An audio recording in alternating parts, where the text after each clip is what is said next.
Every team, every topic, everywhere. This is Believe. Rise up! Team Rise! Rise up! Team Rise!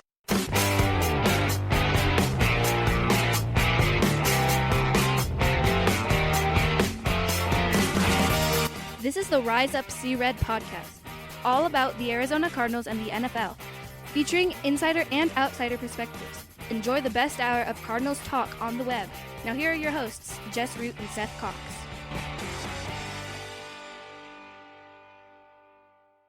Hello, Arizona Cardinals fans, and welcome to the latest edition of the Rise Up See Red podcast, the best hour of Cardinals talk on the web. I'm your host, Jess Root from CardsWire.com, USA Today's NFL wire site that covers, of course, your Arizona Cardinals, and we are in, as we have been for the last couple of weeks, in our opponent preview series, the series that we do every summer, where we look at the Cardinals' 14 upcoming opponents for the regular season and bring on someone who covers those teams to discuss with. And for what feels like probably the 20th time over the last few years, Kyle Madson, lead right over at the Niners Wire. He joins me as we get to talk about the San Francisco 49ers, a team the Cardinals will face early in week 3 and then not again until week 18. A very odd spread in that sense. But Kyle, welcome back. It's always a good time having you on the show.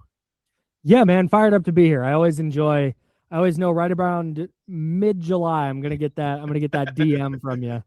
And like, hey, ready to you want to jump on a show to talk about Niners, and what a weird year for the 49ers last year, because the NFC West, fantastic. The NFC West basically was the NFC, but the 49ers overcame so many injury odds to finish the year 12-5, second place in the NFC West, and they did it with Mac Jones at quarterback for half the season, not having Nick Bosa, losing Michael Williams. Like, it just so many injuries happened, and they still were able to carry a 12-win season, even though this team definitely had weaknesses. How were they able to do it last year?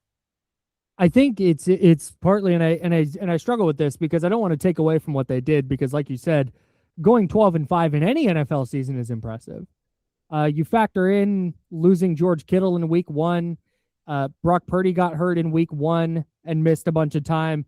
Ricky Pearsall got hurt in week 4 and missed a bunch of time. Nick Bosa, of course, went down against the Cardinals in week 3 and missed the rest of the season. Michael Williams, their rookie first-round pick, tore his ACL in week 10, I believe, against the Giants. Week 9 against the Giants, as I look at it now. Week 9 against the Giants, he was out for the year. They're running out. Cleveland Ferrell was their best pass rusher by the time the season ended. And Fred Warner too. Yeah, Fred Warner, of course. They lose Fred Warner in week 6 against Tampa Bay. Like, it was a mess. And they still figured out a way to win 12 games. They had some impressive wins. They had some not so impressive games. And I think we saw it catch up to them in week 18 against Seattle with the number 1 seed in the NFC on the line. They lose 13-3 in a game that wasn't as competitive as the final score. They go get a miracle win against the Eagles in Philly on Wild Card weekend, and then they go get thumped by the Seahawks 41-6 in the divisional round up there in Seattle. And I think that's just sort of indicative of what this season was, is if it was a team that was of any kind of quality, the 49ers were probably not going to beat them, but they were lucky enough, and this is in my very roundabout way of answering your question, their schedule was super light last year. They get the Seahawks in week 1 and beat them on a last-second touchdown pass from Brock Purdy to Jake Tunges. They get the Saints in week 2. They sneak by them. They just sneak past the Cardinals in week 3. They lose to Jacksonville in week 4. They miracle win on Thursday Night Football against the Rams, where Kendrick Bourne was wide receiver 1. But then they go into Tampa Bay. They lose Fred Warner, and they lose that game by a bunch. But then they beat the Falcons. They lose to Houston. Then they beat the Giants. They lose to the Rams. Then they beat Arizona, they beat Carolina, they beat Cleveland. Bye week, they beat Tennessee, who's bad. They beat the bad version of the Colts with Phillip Rivers starting. Like, they just didn't. They win a shootout against the Bears, 42-38. Like, they really benefited from playing a schedule that couldn't quite take advantage of their deficiencies in the ways a team like not St. Louis, but Los Angeles or Seattle could. So yeah. That's what I think happened last year, is they were injury ravaged, but the schedule was just light enough that they were able to win 12 games. Well, and what was fantastic for it is that while they kept taking losses on the defense, and so defense was a major concern by the end of the year. Offensively, you had Christian McCaffrey there, healthy for the whole year, which basically kept the entire thing together. Yeah. And Mac Jones is the latest reclamation project for Kyle Shanahan. He's been making the podcast round. I've seen a few clips of him on some podcasts, and dude's hilarious. He's funny. But I mean, what kind of a godsend to have a backup of that caliber last year to be able to weather that midseason situation and allow Purdy to actually get healthy. He's the only Mac Jones is. It's funny, not revisionist history. What's the hindsight's 2020? Like, they definitely should have just drafted Mac Jones number 3 overall when they traded up back in 2021. But we don't need to relitigate all that. Mac Jones is the reason they won 12 games last year. Like, flat out, like that's just the bottom line. When he came in week 2, he was good against the Saints, and then he had the game-winning drive against the Cardinals. He went 5-3 as a starter, including going in to Los Angeles, going into SoFi Stadium on a short week. No George Kittle, no Ricky Pearsall. It was Kendrick Bourne was wide receiver 1.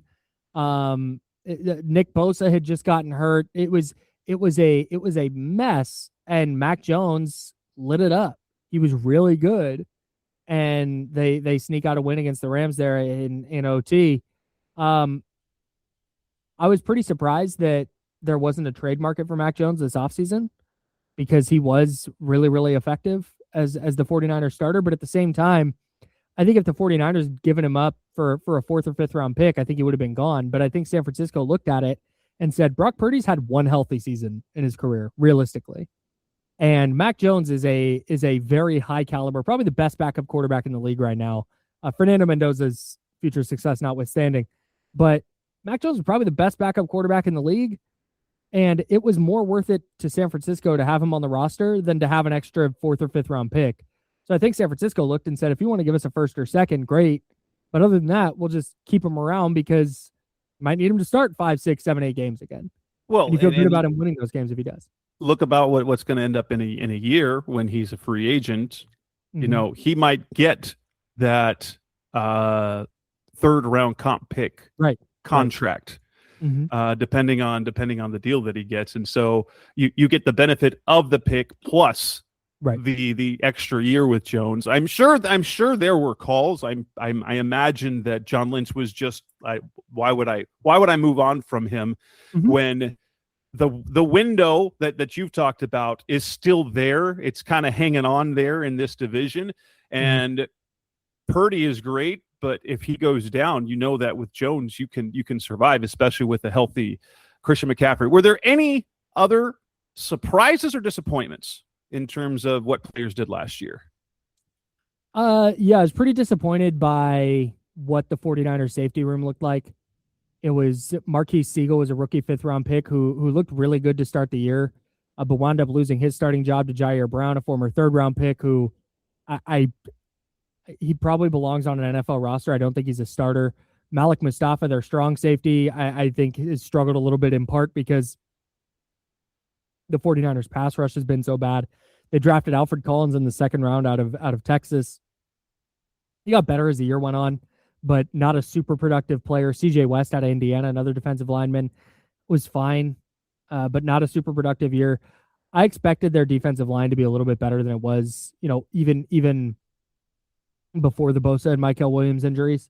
But once those happened, it was just kind of over. Like they weren't going to be able to generate any kind of pass rush. So the defensive line, and then I think that trickles back to the issues they had in the secondary. Renardo Green wasn't as good and didn't make the leap I think that they were hoping in year 2 at corner. But again, that might be pass rush related. And once again, when you look at the 49ers roster and you look at the way they use their draft picks, they use a 4th round pick on wide receiver Jordan Watkins, non-factor. 2024, 4th round pick, University of Arizona legend Jacob Cowing hurt his shoulder early in camp, stayed on IR the whole year, even though I think they probably could have brought him back. Jordan James, 5th round rookie, couldn't crack the rotation. 4th round 2025, 2024 fourth round pick. I'm sorry, I'm confused on my years. Second year running back Isaac Arendo, non-factor. They brought in Brian Robinson in a trade. I thought Brian Robinson was pretty disappointing. He just doesn't have a ton of juice. Like, it was just kind of the depth they needed to really, I think, be a factor, injuries aside, was just kind of lacking. And I was pretty disappointed overall in their offseason acquisitions from last year, both through the draft and free agency. Let's move on to talk about what's happened in the offseason, because there have been some changes. Coming up next on the Rise Up Seared podcast, the best of Cardinals talk on the web. We'll move on to talk coordinator changes, free agency, and the draft. That's coming next on Rise Up Seared. When she said, "I don't dance now, I make money moves," that was a mission statement for a whole new generation. Respect, but that's not the Mount Rushmore. Listen, cash rules everything around me. When that line dropped, it changed the whole hustle. The greatest tracks are never finished. They're just debated forever. Introducing the Sprite Living Tracklist. 50 tracks that shape the culture from 6 decades of hip-hop. Scan the QR code on a Sprite or Sprite Zero Sugar to see the full breakdown. Obey your thirst. Sprite. We're back on the Rise of Seared podcast. This is our Cardinals talk on the web, talking to Kyle Madson from the Niners Wire as we continue our opponent preview of the San Francisco 49ers. The first thing that happened is that Robert Saleh once again got a head coaching job. Cardinals fans, we kind of forget about that, but Saleh played the Cardinals to leverage the Titans and got the gig out there.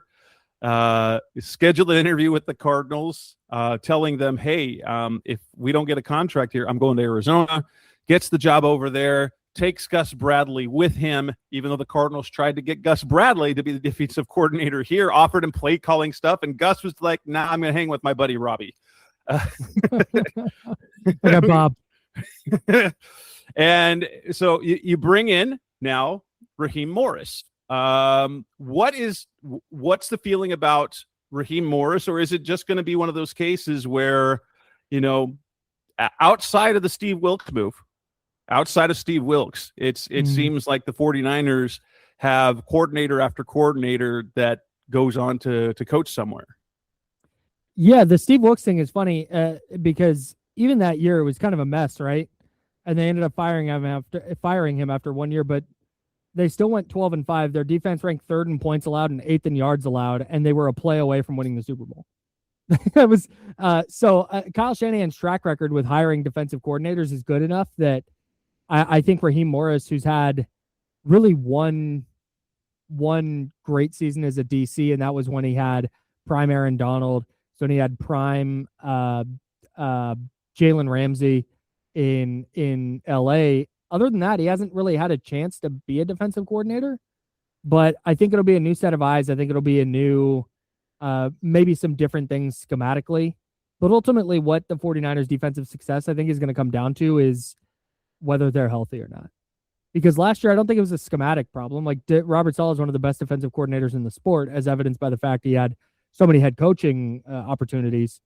But I think it's just going to come down to whether they're healthy or not. Like Raheem Morris, it will be fine. Like I think he's fine. Is he great? I don't know. Is he terrible? I don't think so.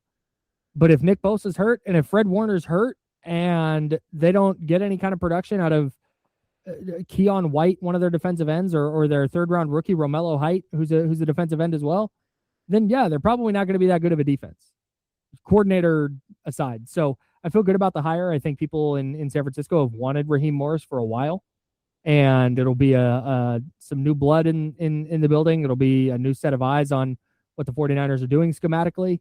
But I don't think it's going to be anything like dramatic. They're not going to switch to a 3-4 or do anything crazy like that. So overall, I think it's just going to come down to, like you mentioned earlier, the health of that defense was so bad last year that that's going to be the main thing that needs to change.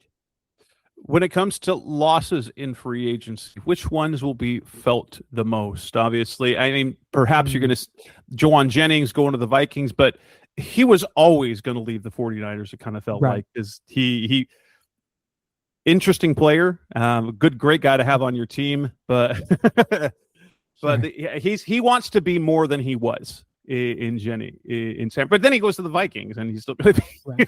Yeah. But who the Vikings? Calls himself the Kevin Durant of the receiving corps or whatever.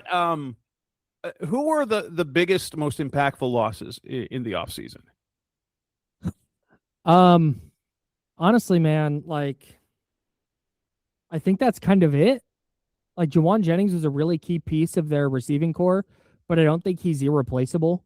In fact, DeJon Stribling, the first pick of the second round, who went to Ole Miss, is already getting a ton of praise for how he throws himself around blocking. And granted, they haven't been in pads and stuff yet, but his willingness to stick his nose in and take on a defensive end as a blocker, I think is going to be huge. It was a big piece of what kept Jawan Jennings on the field. And then he's a big bodied receiver who's way faster than Jawan Jennings. I think he ran a 4.34 40 while Jawan Jennings clocked in at like a 4.7 something at the combine.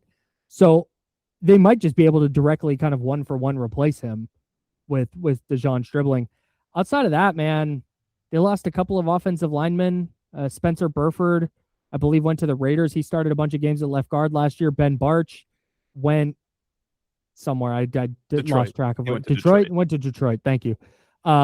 He started some games for them over the last couple of years, but not like a great player. Not anything that they're scrambling to replace. So honestly, man, like the D Winters trade was a little bit expected, given that they used a 3rd-round pick on Nick Martin last year, who's very similar build, very similar style of player. But then they went and signed Dre Greenlaw, who the Broncos let go. And so he figures to be the starting weak side linebacker, which is the spot that Winters played. So yeah, I don't look at the 49ers offseason losses at all and think like, oh my God, that they're just not going to be able to replace X. Jordan Elliott left, but I think they have plenty of bodies to replace him on the defensive line. So yeah, I don't think there's going to be anybody that we're sitting here in mid-December and going, wow, the 49ers really missed that guy. Well, and then they made some nice additions offensively and defensively with the addition of Osa Odigizua, a player I absolutely loved in college, thought he would be great in the pros. I hated playing against him, watching Arizona State face him because he's a game wrecker. Their receiver additions, obviously Mike Evans is old at this point and injury, you come with injury concerns, but the ceiling that he provides in the passing game is incredible. Christian Kirk also aging, but underrated when he is playing well. I liked those moves. It'll give them a little more consistency provided they stay healthy. Outside of those guys, who are the other impact additions that they made? Yeah, they signed Robert Jones, an offensive lineman from Dallas, who actually didn't play last year because I think of a neck injury it was. But he might start at left guard. He hasn't been great in his career, but we've seen the 49ers have a lot of success with what I believe are league average offensive lines. So if he can help them be a league average offensive line, then great. Christian Kirk might be wide receiver 3. I think if he winds up being wide receiver 4 because DeJon Stribling, the rookie, is wide receiver 3, I think that gives them a ton of depth in the receiving core that they didn't have previously. They brought in some interesting names in the secondary. A player like Jack Jones, former, I think, Raider and Dolphin. But again, I think that's just to compete for roster spots. The Odigizua one is the one that Odigizua and Evans are the two that, if the 49ers are going to be competitive for a Super Bowl, which I think they're outside of that Super Bowl contender tier right now, I think if they're going to get up into that tier, it's because Mike Evans looks like Mike Evans. And you're getting 15, 16, 17 games from Mike Evans where he's stretching the field vertically, but Mike Evans also really good on in-breaking routes in the intermediate areas of the field where Brock Purdy likes to throw it. So I think you're going to see if Mike Evans is what we know Mike Evans to be when he's healthy, and if Osa Odigizua is the player that he's been in Dallas, I think that helps the Niners pass rush quite a bit. I think that helps their defensive line rotation a lot. It helps mitigate any rust there is with Nick Bosa coming off the ACL. It mitigates anything with Romello Height and Keon White trying to kind of find their way in the NFL still. I think those are the two guys that if you're getting Pro Bowl / All-Pro caliber seasons from those two, I think San Francisco is probably a really, really good team. But if you're getting 8 games out of Mike Evans and Osa Odigizua is fine, like a starter, but not a great player, then I think their ceiling is probably an early playoff exit. You go to the draft, you mentioned Stribling, the praise that he's getting.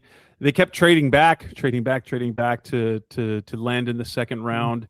And then they did the bulk of their work on day 3. They had 2 third-round picks the rest of day 2, and then they had 5 selection on day 3. Romello Height, you mentioned Indiana running back Kalen Black. Mm-hmm. Are either of those guys expected to do much in year 1? Yeah, I think so. I'm imagining in an ideal world, Romello Height is like their third pass rusher, and he's if you're not familiar with him, just very quickly, Romello Height is like a very undersized. I think his arm length is like 0th percentile. Was that? I'm sorry, that was not him. That was somebody different. But no, he's a very undersized player, Romello Height. And he got by with like motor and using his size to kind of get around the edge. He's and very having explosive. A dominant defensive interior from Texas Tech as well. Correct. And playing across from David Bailey probably helped. But yeah, so he came in at 6'3", 240. 6'2" and 3/4, 239 pounds, 32 and a quarter inch arms. So arm length not where you want it to be, but again, good athlete, good motor. I think they're hoping that he develops into that kind of third pass rusher.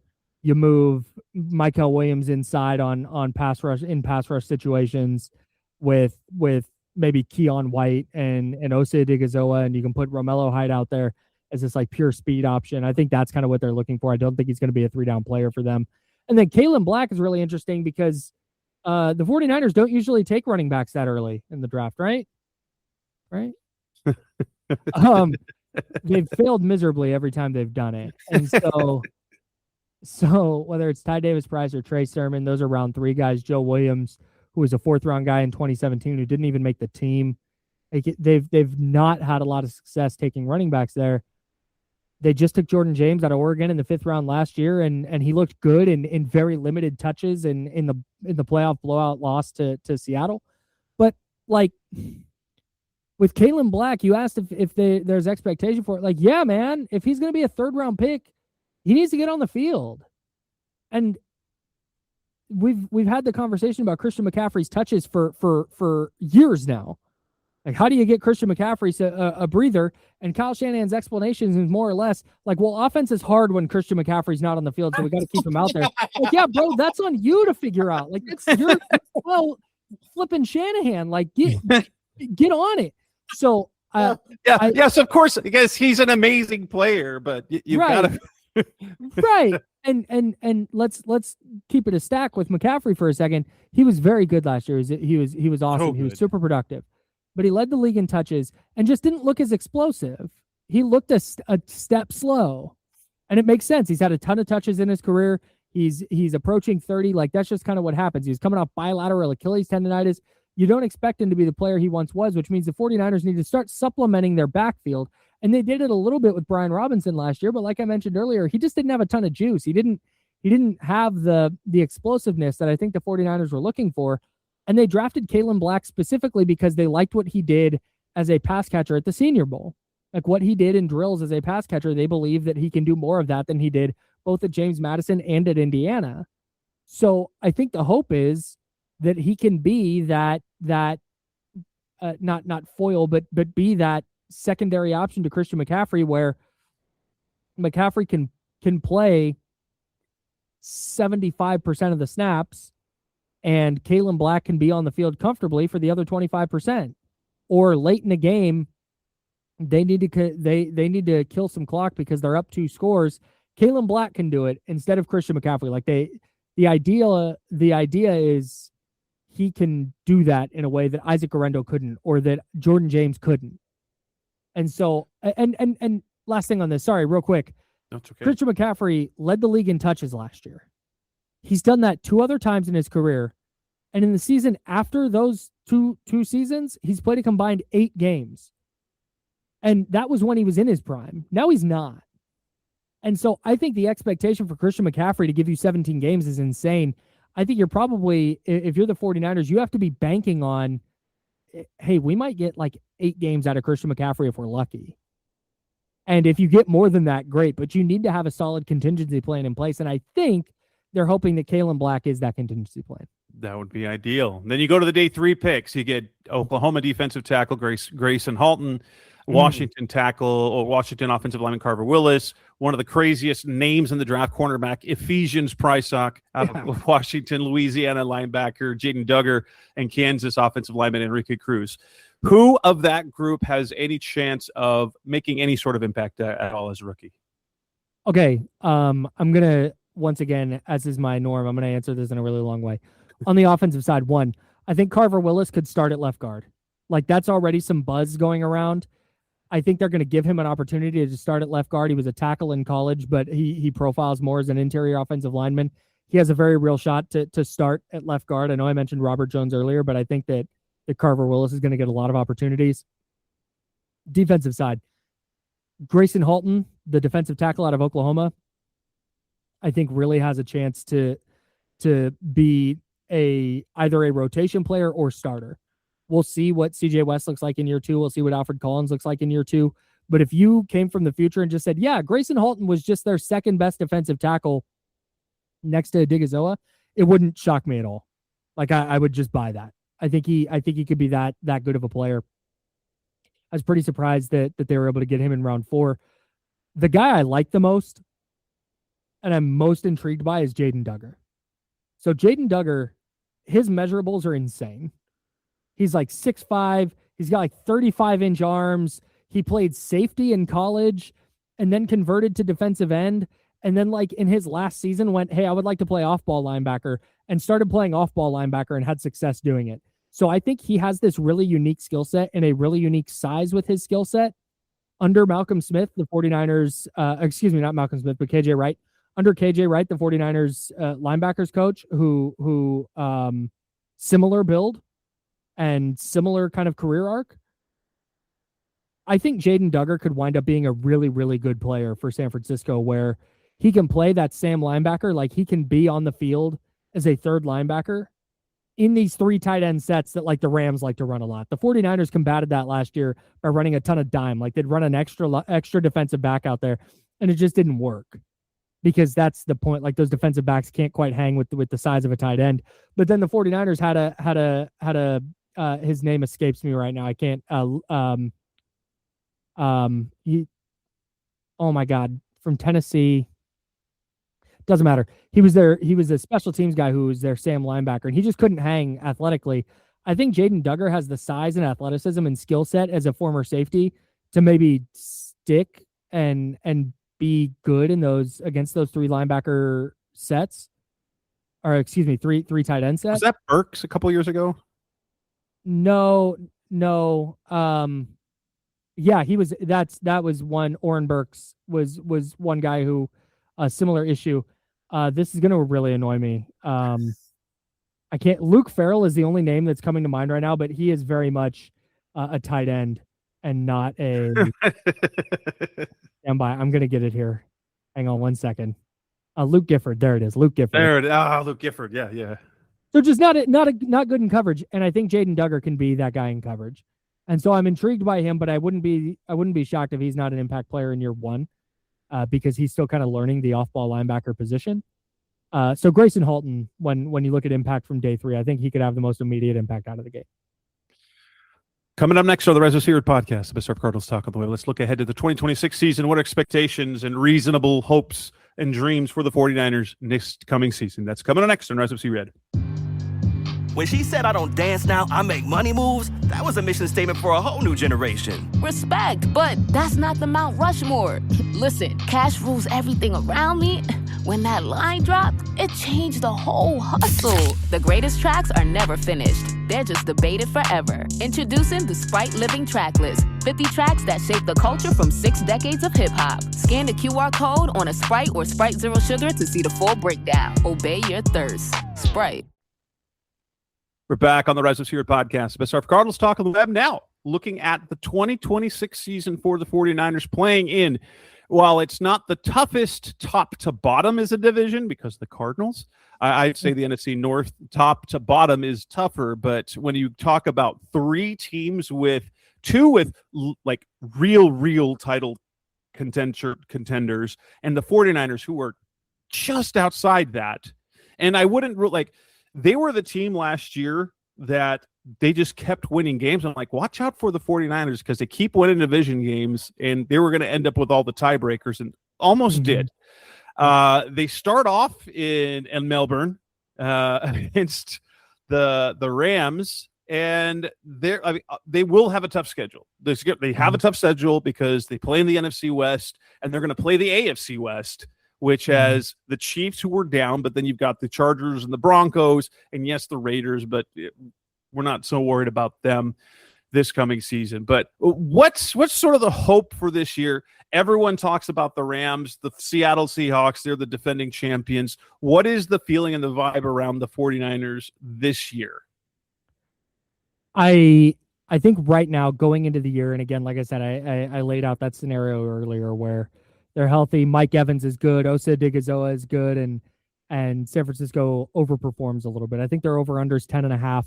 I've got them. That's a great number. I would probably go under just because of the injury stuff in the past. If you're a betting person, but at the same time, I think when we went through it on my radio show, I think I chalked it out to 11, and I think 10, 11 wins.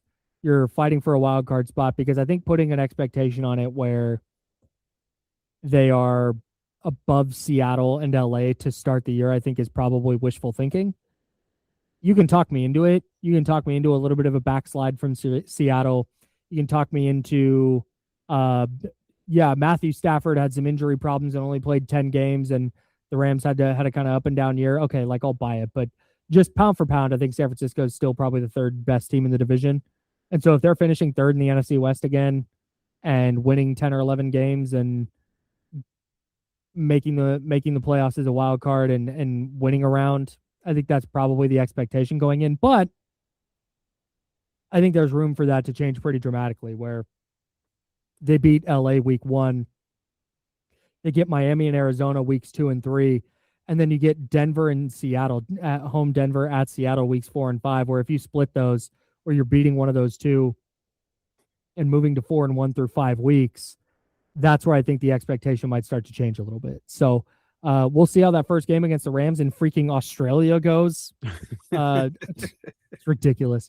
And then they'll have an early test against Denver, who I know the Super Bowl odds don't say it, but I think they're a real contender out of the AFC.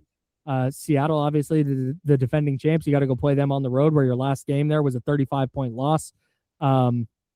You'll get a chance early, I think, to see whether San Francisco is once again just all right. They're on the outskirts and they're going to make the playoffs, but they're not really dangerous, or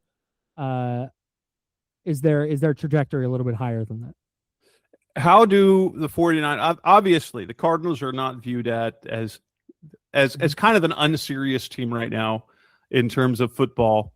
But as you look at the two games on the schedule, are both games ones that you chalk into as should win, or as a division game, do you always worry about one slipping away? Yeah, so here's how I'll just the first 3 games are a perfect illustration here. The Rams, that to me, all right, you know what? Chalking it up as a loss. The Rams are just the better team.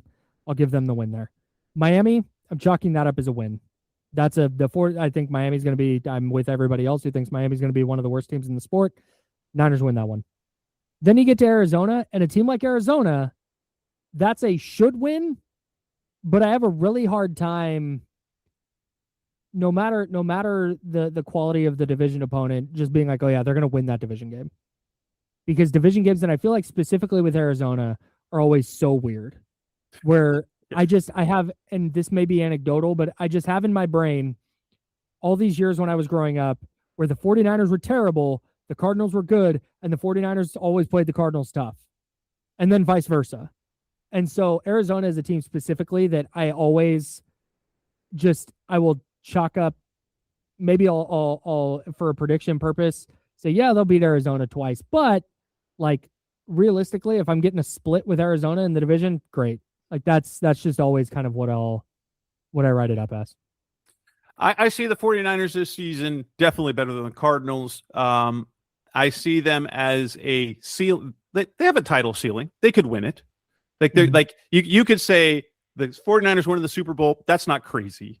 I think it's one of the less likely scenarios, but I expect them to be a double-digit win team, probably in the playoffs. And like say kind of a reasonable floor, things go badly, 8-9 wins. And that's kind of a worst case scenario for them. Let me ask you this. You mentioned their odds. The 49ers are currently 18-1. They are ahead of the Broncos, who are 20-1. They're ahead of Cincinnati, who's 20-1. Dallas is 25-1. Chicago, 25-1. Does that feel right? To me, it does. Green Bay and LA and the Chargers are both 17-1. New England and Philly 16-1. That to me, that feels right. That feels right. Same. They're in that tier of team to me that, like you said, I think that, so yeah, their over under is 10.5. Juice to the over at +115, -140 for the under. Like that just kind of feels right to me. There's a couple of coin flip games that are the difference between whether they win 12 games or 10. And I don't think 12 wins is enough to win the division. And barring something unforeseen where they get a ton of production out of a rookie or a second-year player, I think they're just a little bit short talent-wise. Like they're a little bit old. Yeah, and they're hanging on. Like the roster is hanging on. As long as you got Fred Warner, Nick Bosa, Christian McCaffrey, you feel like you were going to be competitive. But it's just a matter of how strong that competition is. And in this division, that's tough. But you can catch Kyle Madson's content over at the Niners Wire. Kyle Madson is on the radio in Northern California. If you're locked into, hey, you know what? No, shout out to people in Arizona. I lived in Gilbert for a couple of years. Loved my time in Arizona. I will always have love for the 480.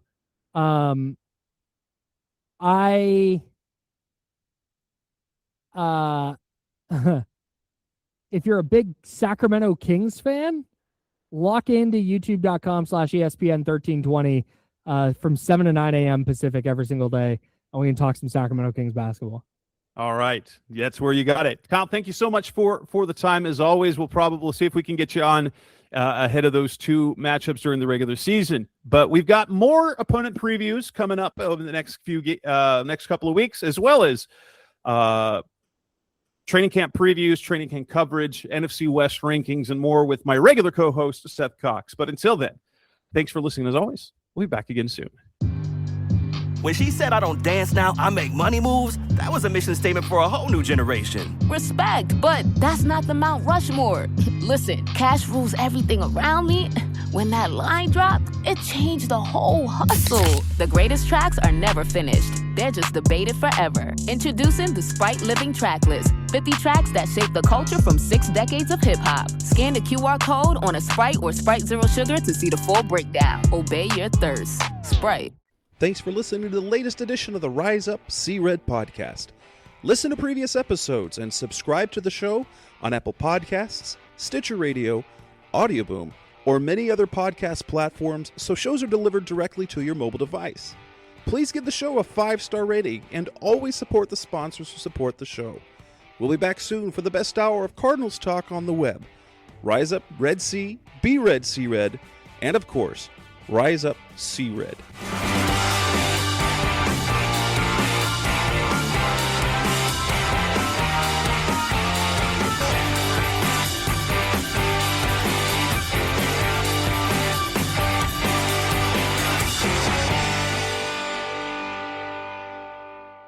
Rise up! Rise up! Rise up! Rise up!